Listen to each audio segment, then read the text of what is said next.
नमस्कार दोस्तों, मैं हूं डॉक्टर उर्वशी चंद्रा और मैं चंद्रा क्लिनिक न्यू दिल्ली में प्रैक्टिस करती हूं। हमारा मेन काम हेयर ट्रांसप्लांट्स का है।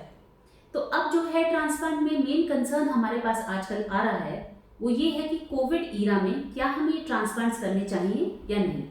ये डाउट पेशेंट्स की तरफ से भी है और हम डॉक्टर्स की तरफ से भी हैं।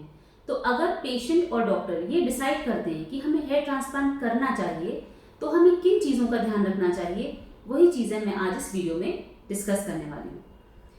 कोविड इन्फेक्शन पेशेंट्स से डॉक्टर्स या स्टाफ को और डॉक्टर्स और स्टाफ से पेशेंट्स को हो सकता है। ये दोनों ही तरह से हो सकता है, इसीलिए दोनों ही पार्टीज को ध्यान रखना पड़ेगा कि हमसे दूसरे को ये इन्फेक्शन ना हो। तो पहले हम ये डिस्कस करेंगे कि डॉक्टर्स को किस तरह से ध्यान रखना चाहिए कि पेशेंट्स को ये इन्फेक्शन ना हो। सबसे बड़ी चीज़ ये है कि आपकी फैसिलिटी जो है वो एक कोविड कंप्लाइंट फैसिलिटी होनी चाहिए। इसका मतलब ये है कि आपकी फैसिलिटी कॉन्स्टेंटली सैनिटाइज होनी चाहिए, या तो सोडियम हाइपोक्लोराइड से या स्पिरिट से। फ्लोर मॉपिंग होनी चाहिए, सारे डोर्स, हैंडल्स, हर चीज़ जो है कॉन्स्टेंटली क्लीन होनी चाहिए। सेकेंड चीज़ जो है, डॉक्टर्स को अपने स्टाफ को कॉन्स्टेंटली अलाइन करना चाहिए, ट्रेन करना चाहिए कि उन्हें अपने आप को जितना लिमिटेड घर में रख सकते उतना लिमिटेड रखिए, बाहर के लोगों से कम मिलिए, ताकि डॉक्टर्स और उनके स्टाफ को कोविड इन्फेक्शन होने का चांस जो है कम से कम हो। और सारी तरह के प्रिकॉशंस उनको उनके स्टाफ को कॉन्स्टेंटली लेने चाहिए, जैसे हैंड वॉशिंग करते रहें, हैंड सैनिटाइजर लगाते रहें। इससे उनको स्टाफ को इन्फेक्शन अपने आप होने का चांस बहुत कम हो जाता है। तीसरी चीज़ जो है, ड्यूरिंग द प्रोसीजर ओटी में डॉक्टर्स और उनके स्टाफ मास्क लगाएंगे। ओटी गाउन हो सकता है उन्हें बार बार चेंज करना पड़े, हो सकता है ओटी कैप बार बार चेंज करते रहना पड़े, हो सकता है कि हैंड वॉशिंग बार बार करनी पड़े। इन सब चीज़ों का ध्यान रखना पड़ेगा। पेशेंट्स को किन चीज़ों का ध्यान रखना है ताकि उनसे डॉक्टर्स या स्टाफ को ये इन्फेक्शन ना ट्रांसमिट हो।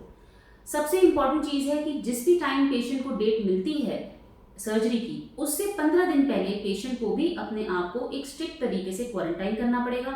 बाहर नहीं निकलना है, बाहर के लोगों से मिलना जुलना नहीं, कम से कम रखना है। और सारी तरह के प्रिकॉशंस लेने हैं, जैसे कि hand washing, hand sanitiser use करना, ताकि उनको इन्फेक्शन होने का चांस कम से कम हो। दूसरी चीज़ ये है कि सर्जरी से 3 से 4 दिन पहले उनका कोविड टेस्ट कराया जाएगा पेशेंट्स का। और इस चीज़ के लिए उनको भी मेंटली प्रिपेयर रहना पड़ेगा कि अगर हमारा कोविड टेस्ट पॉजिटिव आता है तो शायद इस सर्जरी को हमें कैंसिल भी करना पड़ेगा।